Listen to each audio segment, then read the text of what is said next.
Welcome to the Global Investor Podcast, a show that focuses on helping foreign investors enter the lucrative U.S. real estate market. Host Charles Carillo combines decades of real estate investing experience with a professional background in international banking to interview experts in all areas of U.S. real estate investing. Now, here's your host, Charles Carillo. Do you have money sitting in the stock market and you're worried about it? Or worse, you have money sitting at the bank, not keeping up with inflation? My name is Charles Carillo, founder and managing partner of Harborside Partners. And since 2006, I've been investing my money and my family's money into income-producing properties. These are real assets, real properties with real addresses that produce real cash flow. At Harborside Partners, we provide passive investors who love real estate with a turnkey investing solution. If you want to put your money to work in real estate but can't find deals, don't have the time to get funding, and the last thing that productive people want to do is manage real estate. We find the deals, we fund the deals, and we manage the tenants, the termites, and the properties. Partner with us at investwithharborside.com. That's investwithharborside.com.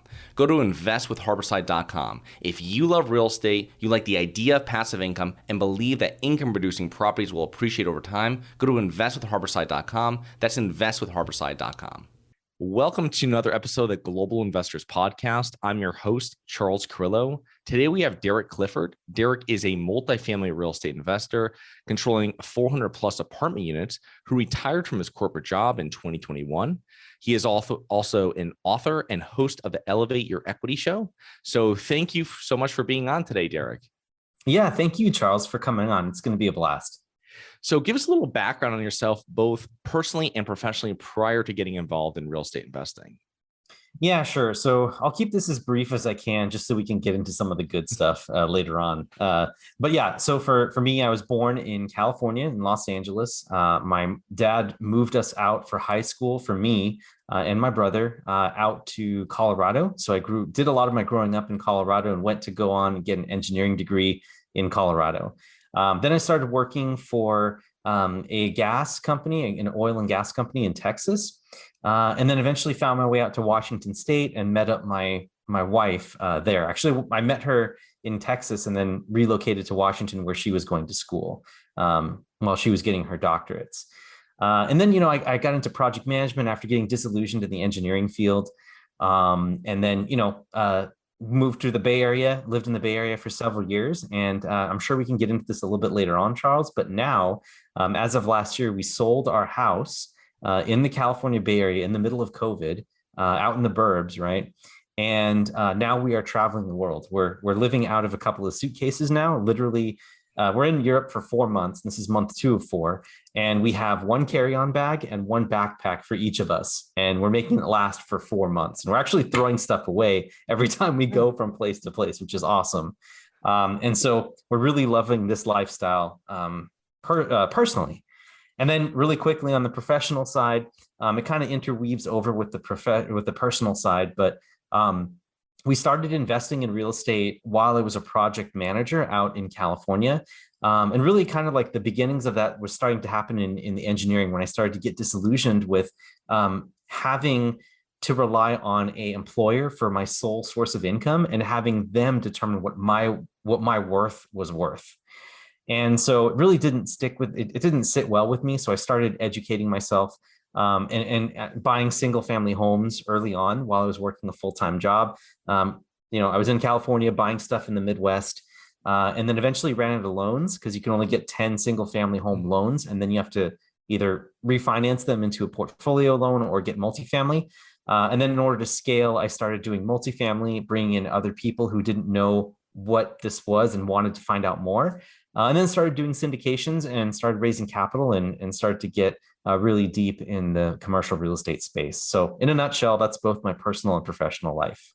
Nice. Awesome. Yeah. I want to get definitely into more of the traveling and seeing what you're doing and how you made that decision. But I was reading in research for this episode that you purchased 13 cash flowing units in 9 months while working a full-time job, which is pretty amazing. And now that we find out that it was time zones away from you where you're buying these. So what did you need to change or give up in your life to make that a reality? Because that is running 2 full-time jobs and, married. Yeah, I think, I'm a big proponent of if the why is big enough, the how will get legs. I was just so disgusted with my current situation in the job that I just had to make something happen. I may have cut out a little bit, but I'm sure you've heard of Dave Ramsey before. Mm-hmm. And in Dave Ramsey, my approach was to basically save up as much money as I could and live off of 4% of whatever I could put in the stock market. And that was my main go-to until I found out how long it was going to take for me to actually achieve the life I wanted to achieve. So I was constantly looking for this vehicle. So once I found it, it took me about 2 years to get fully comfortable around what it is that I was doing. I was looking at bigger pockets, talking with people about this, going to meetups, reading books, doing all the things that I could do. And once I was ready to push the button, I had been saving up money and I was building my network to really take some massive action quickly. And just like in any business, Charles, it's like once you get one down, the second one is easier. And then the third one is even easier. And then the fourth is easier after that.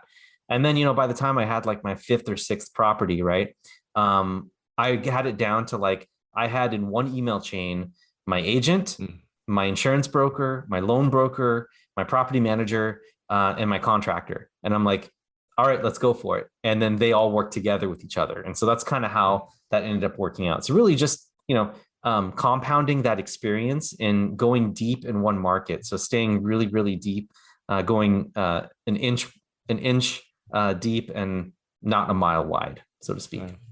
So I have a question here with your team, because obviously you had a great team for doing this. How did you find your team? Because I think a lot of people that are investing outside of their hometown, let's say, obviously they're going to have a team. They're not going to be walking the properties initially themselves. They're definitely not going to be managing themselves, where they probably shouldn't.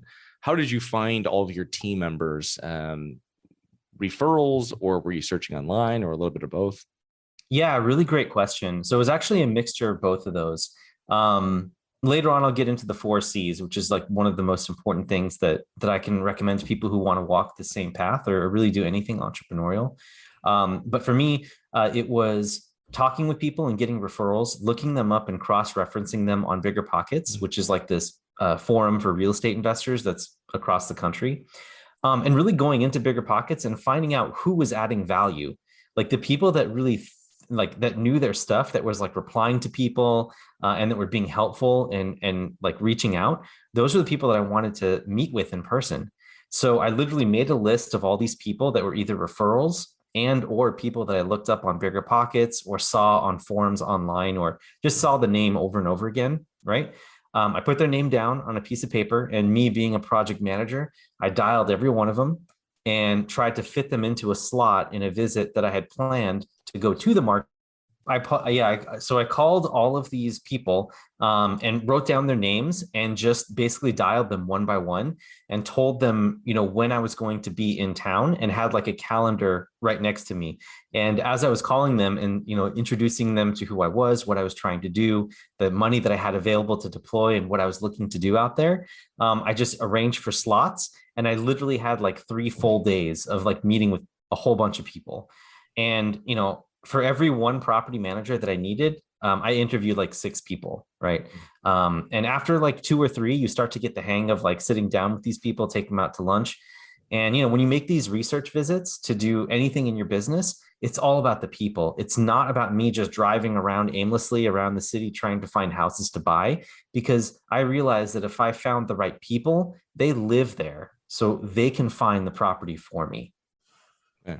Very good. Very good. Did you ever have to change one of those? Have you've had to change property managers or? Yeah. Several times. Yeah. Several times. Oh. With property management, let's say that when you first interview them, let's say they have 500 units under management, for instance, and they have maybe 5 employees. Well, what tends to happen if they're not on top of their systems is that usually people stay within the systems they have and they just add people to a system. Well, if they double their business in 2 years, which is what happened to me with one of my property managers, now you find a company that has 6 people and 1,000 units to manage, and the quality starts dropping. So while they were good at one point in time, they weren't built to handle this increase of business. And so now you have to kind of work with a different person. So, and then of course it's landscape's changing. Like some PMs that I was working with before, thinking about jumping to, committed fraud. Like they took all the security deposits for all the rents, and they literally pulled that and went to Vegas with it. I'm not joking at all. They went to Vegas with their owners' security deposits that the tenants had paid, went to Vegas, lost it all, came back and went out of business. And you can imagine the nightmare that was for the tenants and also for the owners as well, for everyone. Wow, that is quite the story. I mean, it's one thing with property managers is I've had some really good ones, and then I've had ones that aren't as good. And it's just, and it's really just, we had one before with some smaller properties, and they were like, when they would get a request from a tenant, they would like somehow, I don't know why they were taking calls through their cell phone, but they would screenshot, because the tenants would always be complaining about everything, because you can just text someone, right? It wasn't like call in and be like, hey, this is an issue, you take care of. And then they would send me the screenshot. So you're like, oh, well, what would you like me to do? Would you like me to solve this problem for you? Like, okay, like, you have to, like everything would be come through me. And then you're like, I don't know why so it's just people don't know how to manage the tenants, and they don't know how. I'm like, you have a maintenance person, you would contact that maintenance person and have them go there. You know what I mean? And people just don't know what they're doing, and it's crazy. And I got that person through a trusted referral, I would say, not a business partner, but through a broker that specializes from one of the large, if I told you the brokerage firm, everybody in the world has heard of them. And it's just, you just can't, referrals are good, but they're not great. You know what I mean?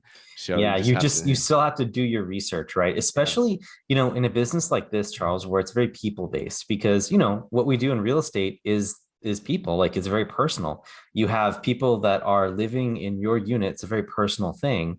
And then you have people that are managing that unit on your behalf. And if there is an emotional situation or like an escalation between the tenant and the property manager, and there's some beef that gets generated there between the two, because these are people, right? Something's going to fall through the cracks. There's going to be some sort of retribution. It's a very human thing, is what I'm trying to say. It's a very human business. So the more that you can exude like this level of contentment and happiness that goes all the way down to the tenants, the more harmony that you're going to find in your real estate investing. And that's profitable for everyone. Yeah, you're definitely managing tenants. And then on another thing, you're managing the property physically.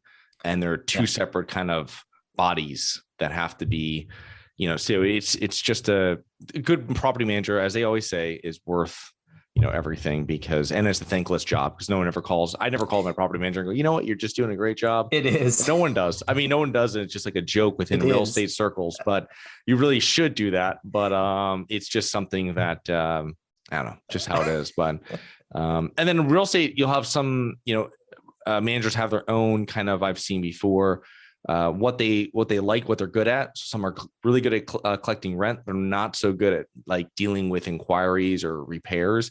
Some are not the best on putting their foot down with collecting rent. So it's like, you have to find someone, and usually larger firms with like with a full-time office, that have a lot of local properties around yours is really the best.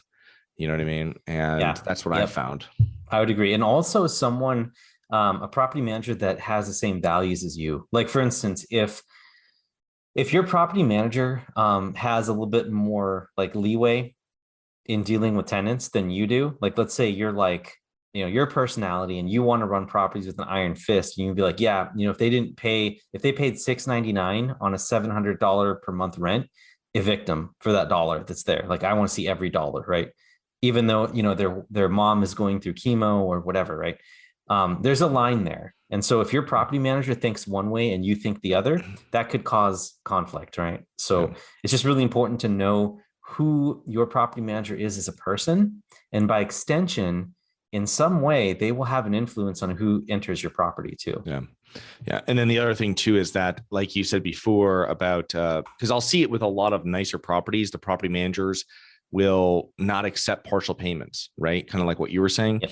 And it's like super important that you are having a manager that's managed. You have a C-class property, have a manager that has C-class properties. I want to drive by those properties. I want to see what they look like. And I want them to be close to mine.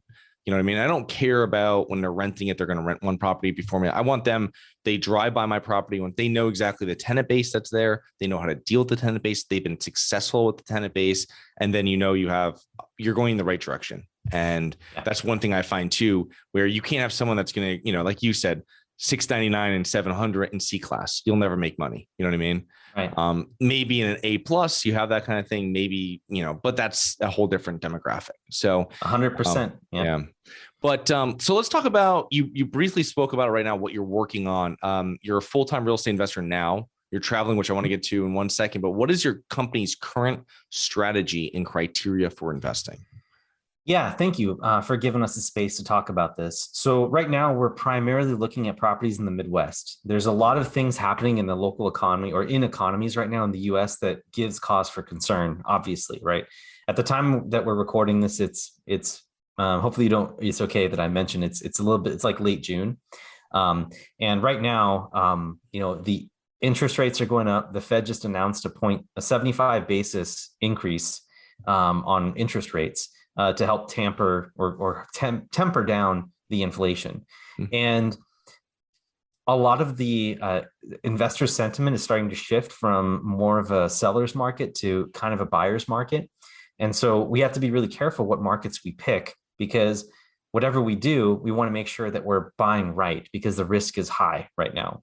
So we like the Midwest just because the price per door versus the rent that we're getting for that door, it just makes sense. Like there's plenty of room for us to absorb a shock in rental income. Like let's say, the Fed cuts rates or the Fed raises rates, and then employers have to start letting people go. And so unemployment starts going up. That means that there's going to be less people available or more inventory that we have to compete with in the area, right? Because people aren't renting. So if you have that dynamic there, just in case that happens with our units, right, then we've got room to cut rents and still be profitable for the investors.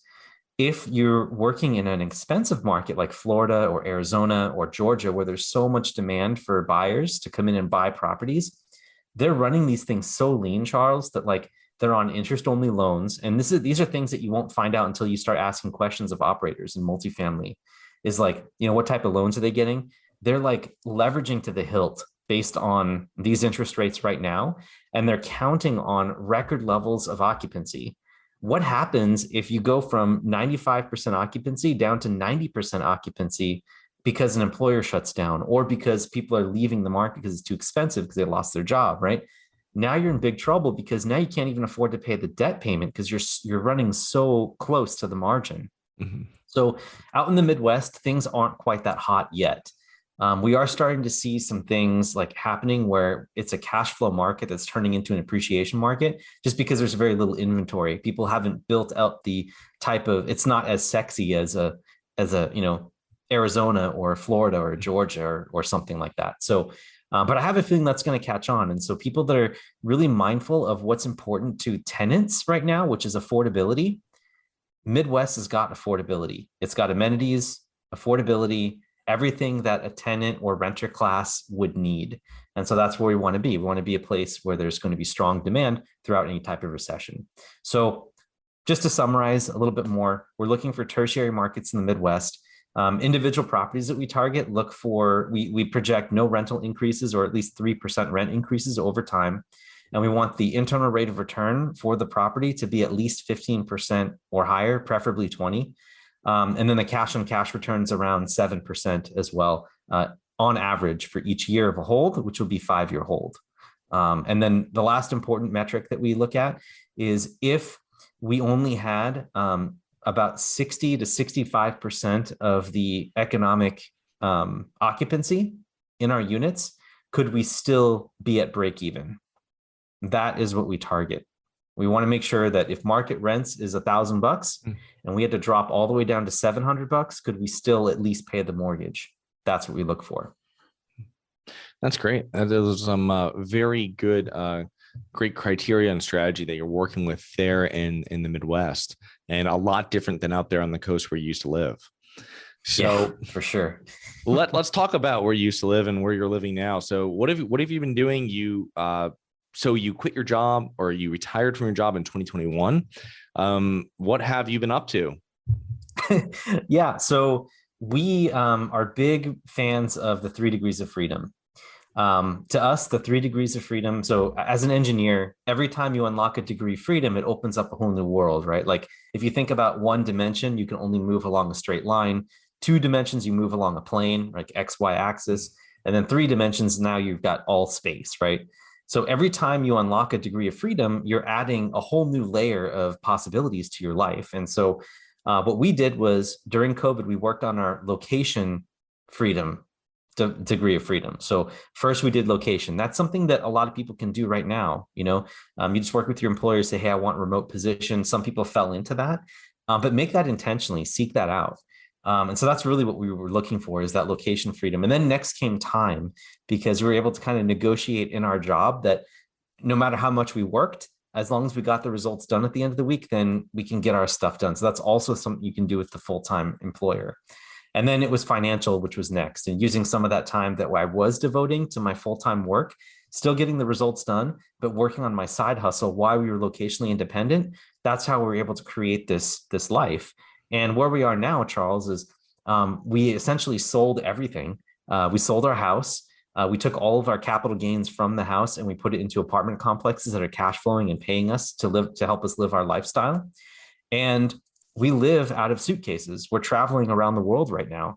And when we made that jump, we actually have less expenses, Charles, than when we were living in the Bay Area. So not only were we struggling to make this financial independence thing work when we were in California, but we unlocked it by selling the house and traveling.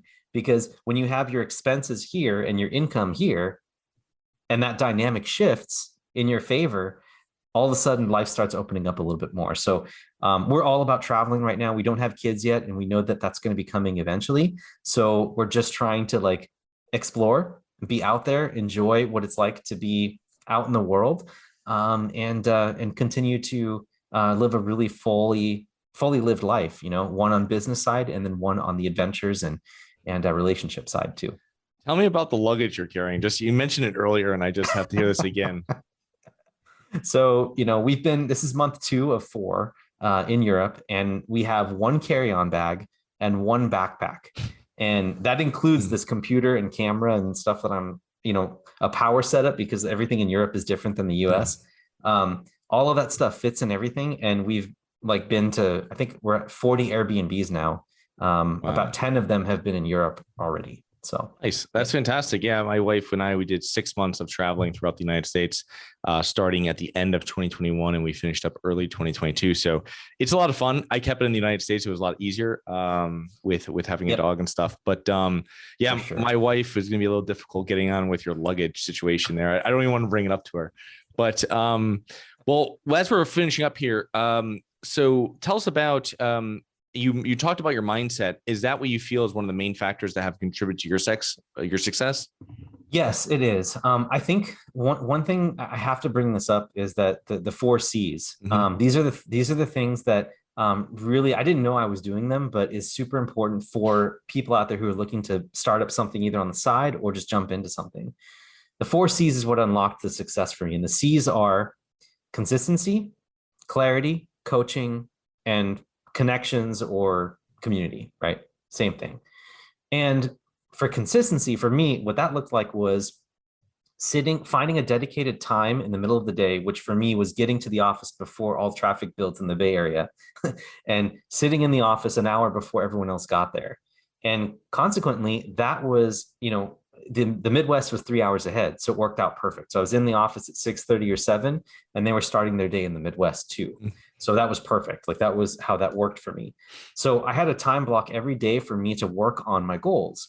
And what ended up happening was I realized how important a coach was, getting someone who could show me things that I could cut out, like I don't need to do or isn't important, right? And giving me references. Community was just as important for accountability and seeing what other people were doing and teasing out ideas and getting partners to do stuff with. And then, of course, the clarity piece came out of that consistency too. So if you are dedicating yourself to an hour a day and you are doing something, you've got to have clarity on what you're doing. Otherwise, you're not going to have the wherewithal to stick through that consistency. So no matter what it is, everyone has something different. Everyone, for instance, Charles, for you, you may like to really get super clear on your goals. That's going to drive the other three C's automatically. Or there may be people out there that just want a coach, right? That they really admire a coach and they want to be like that person. So that person will tell them to get involved and get the other three C's involved, right? And so my advice and what I was doing was in mindset is leaning into whatever approach, either one of those C's that best resonates with you. And that's the mindset you're going to need to help bring everything else up. And as soon as you do that, as soon as you bring in one extra C, if you've just been working in one or two C's in those realms and you bring in that third one, your business is just going to skyrocket, right? You're going to experience a quantum leap because there's going to be an extra factor that you never knew about coming in there. So again, I think if the why is big enough, the how will get legs, but you have to know what actually works for you. And that's why I like to break it out into those 4 C's because everyone's different. It makes perfect sense. Derek, thank you so much for coming on today. How can our listeners learn more about you and your business?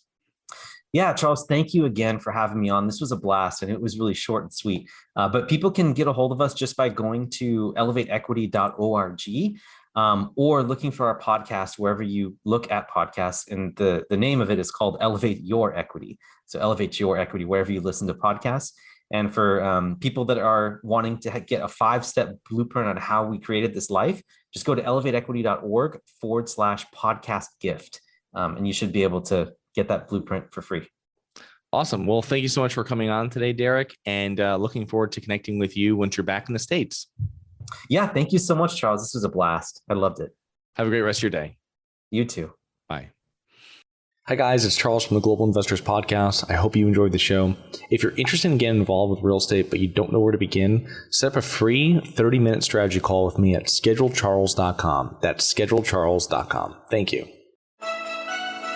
Thank you for listening to the Global Investor Podcast. If you like the show, be sure to subscribe on iTunes or Google Play to get new weekly episodes. For more resources and to receive our newsletter, please visit globalinvestorpodcast.com. And don't forget to join us next week for another episode. Nothing in this episode should be considered specific, personal, or professional advice. Any investment opportunities mentioned on this podcast are limited to accredited investors. Any investments will only be made with proper disclosure, subscription documentation, and are subject to all applicable laws. Please consult an appropriate tax, legal, real estate, financial, or business professional for individualized advice. Opinions of guests are their own. Information is not guaranteed. All investment strategies have the potential for profit or loss. The host is operating on behalf of Syndication Superstars, LLC exclusively.